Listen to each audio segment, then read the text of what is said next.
Kitchen में use होने वाले टूल्स और सामान को जितना ऑर्गेनाइज्ड और इजीली एक्सेसिबल रखेंगी ना, उतनी ही आपकी अपनी लाइफ इजी हो जाएगी। जब ज़रूरत की चीज़ ढूंढने में टाइम और दिमाग खर्च ना हो, वही काम आधे वक्त में हो जाता है। टाइम की बचत, पैसे की बचत और जगह की भी, स्पेशली जब आपके किचन में स्पेस लिमिटेड, रेंटेड या फिर नॉन मॉड्यूलर हो।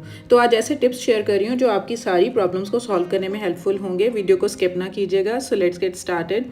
अस्सलाम वालेकुम everyone, welcome to mania ATF with a new video and I hope you all are very good. I am also fine, अल्हम्दुलिल्लाह। ये क्लिंग रैप बहुत सारी हमारी फूड आइटम्स को पैक और स्टोर करने में बहुत ही हेल्पफुल हो रहा होता है।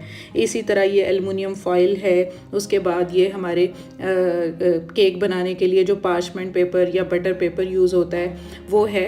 तो ये इस तरह के बॉक्सेस होते हैं कि एट टाइम्स इनको रखने में समझ नहीं आ रही होती कि कभी हम ड्रॉअर में, कैबिनेट में या फिर किसी बास्केट में अपने किचन में इस्तेमाल होने के लिए इन चीज़ों को मैं तो वर्टिकल स्पेस यूज़ करके मैनेज किया हुआ है, जिसमें से एक तो नंबर 1 जगह कम यूज़ होती है, नंबर 2 ये इजीली अप्रोचेबल होते हैं, नंबर 3 नज़रों के सामने होते हैं, 4 बॉक्सेस ख़राब नहीं होते और 5 जो इग्नोर हुई हुई जगह होती है वो भी हमारी यूज़ हो रही होती है। तो उसके लिए टिप नंबर 1 शेयर कर रही हूँ मैं।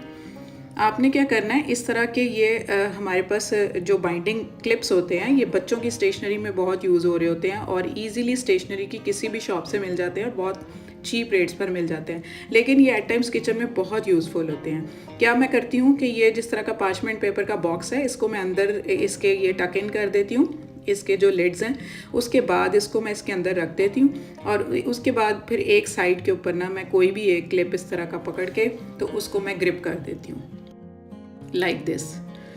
तो अब ये जो है इसको मैं अब कहीं पे भी जाके अपनी कैबिनेट को यूज़ करूँगी या कहीं और यूज़ करूँगी। इसी तरह ये एल्युमिनियम फॉइल या क्लिंग रैप के भी बॉक्सेस हैं, उनको भी मैंने इस तरह ही टक इन करके तो उनके ऊपर ये हुक्स लगा दिए हैं।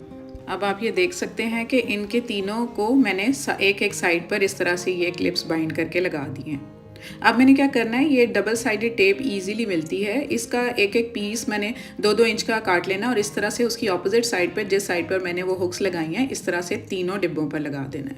और अब चलते हैं, ये मैं हुक्स जो हैं लगाई होती हैं कैबिनेट्स के ड्रॉर्स के दरवाज़ों के ऊपर, तो ये बहुत काम देती है। ये स्पेस कोई भी यूज़ नहीं कर रहा होता, बहुत कम लोग होते हैं जो यूज़ करते हैं, लेकिन बहुत काम की होती है और हमारी बहुत सारी ऐसी जो वर्टिकल चीज़ें हैं ना, इस तरह की वर्टिकल स्पेस यूज़ करने में बहुत ही काम देती हैं। तो इस तरह से इनको फिर मैं हैंग कर देती हूँ ये इनकी हुक्स के अंदर। और ये हुक्स भी बहुत इजीली मिल जाती हैं और ये पैकेट होता है 6 या 8 का या 10 का, तो इस तरह से उनके साथ ये बाइंडिंग टेप भी लगी होती है। अगर आपको लगे कि टेप की ग्रिप इतनी अच्छी नहीं है तो मैं क्या करती हूँ, एल्फी या फेविकॉल का एक ड्रॉप उसके ऊपर डाल देती हूँ, तो ये हुक्स जो है बड़े अच्छे से फिक्स हो जाती है और कभी भी ये रिमूव नहीं होती। तो ये कितना बेस्ट आइडिया। इस तरह से ही देखें, ये तीनों बॉक्सेस मैंने वर्टिकली हैंग कर लिए हैं और ये अब बिल्कुल कहीं नहीं जाने वाले और इस तरह से आसानी से मैं इसके अंदर से पिक भी कर लूँगी।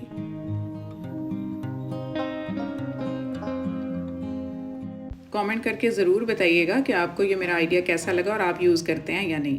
तो चलते हैं नेक्स्ट टिप नंबर 2 की तरफ।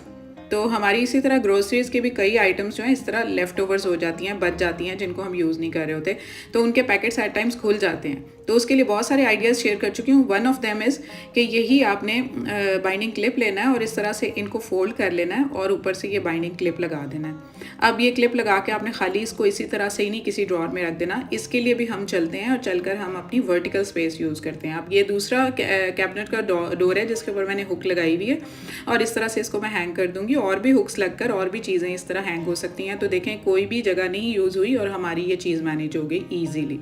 तो आई होप आपको ये पसंद आया होगा। नेक्स्ट टिप नंबर 3 की तरफ चलते हैं। उसके लिए भी यही बाइंडिंग क्लिप मैं यूज़ करने वाली हूँ। एट टाइम्स जब हम बर्तन धो रहे होते हैं तो हमारे ये स्पॉन्जेस जो होते हैं इनको हम या तो किसी प्लेट में रख देते हैं, तो इस तरह ये गीले हो जाते हैं। तो जब तक ये गीले रहते हैं इनमें फिर ये बैक्टीरियाज वगैरह भी हो जाते हैं। तो उसके लिए भी ये है कि थोड़ी देर के लिए आप इस तरह बाइंडिंग क्लिप लगाकर किचन में कहीं पे भी जहाँ आपने हुक लगाई हुई है ना, उस तरह से इसको हैंग कर दें। इसका सारा पानी जो है वो ड्रिप हो जाएगा और ये बहुत जल्दी ड्राई हो जाएगा और इसमें किसी किस्म की कोई इन्फेक्शन नहीं आएगी।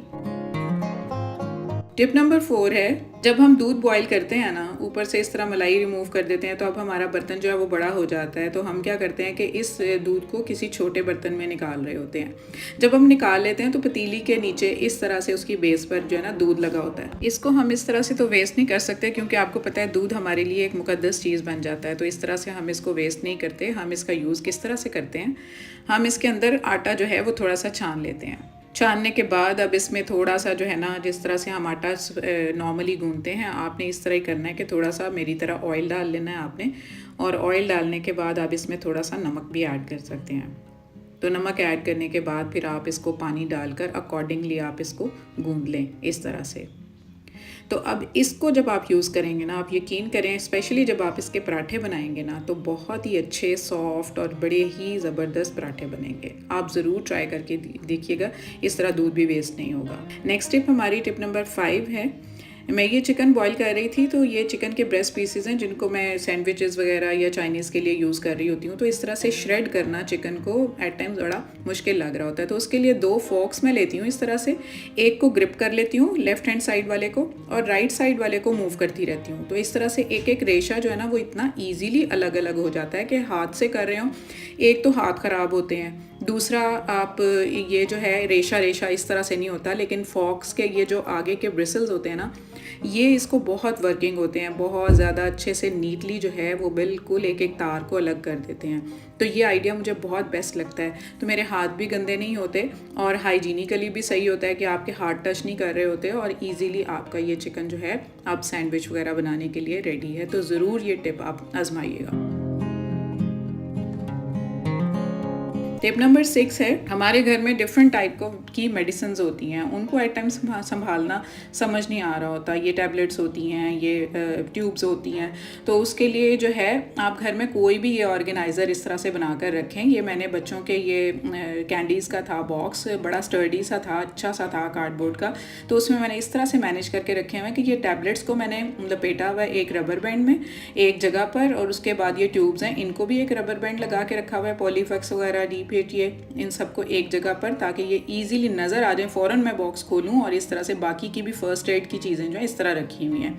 तो इसी से रिलेटेड टिप नंबर 7 आपसे शेयर कर रही हूँ कि अगर आपके पास इस तरह का बॉक्स नहीं है, तो ऐसे ये कॉस्मेटिक्स के बॉक्स इजीली अवेलेबल होते हैं और बहुत चीप रेट्स पर भी मिल जाते हैं, और घर में तो ऑलमोस्ट होते ही हैं। इनको भी आप मेडिसिन के लिए यूज़ कर सकते हैं। तो इनको ईजी टू कैरी होते हैं, कहीं ले जाना ईजी होता है। तो टिप नंबर 8 भी इसी से रिलेटेड है। अब असल बात यह है कि बाज़ार में बहुत अच्छे ये ऑर्गेनाइज़र्स आए हुए हैं, ये मुझे बहुत पसंद आए हैं। पहले मैंने आपको घर में अवेलेबल चीज़ों के बारे में बता दिया, उसके बाद ये बहुत चीप रेट्स पर आते हैं बाज़ार में। तो ये कंपार्टमेंट्स बने हुए हैं 2 ना, इसके ऊपर ये डे और नाइट लिखा होता है। तो ये वैसे तो 3 कंपार्टमेंट्स वाले भी आते हैं कि अगर आपको 3 टाइम सुबह दोपहर शाम की डोज़ बनानी है, तो आप क्या करें कि आप रैपर्स के अंदर से इस तरह से निकाल कर आपकी जो डोज़ है ना, किसी को भी देनी है, आप उसको निकाल कर बस इसके अंदर, इसकी डिब्बी के अंदर डाल के इसको बंद कर दें।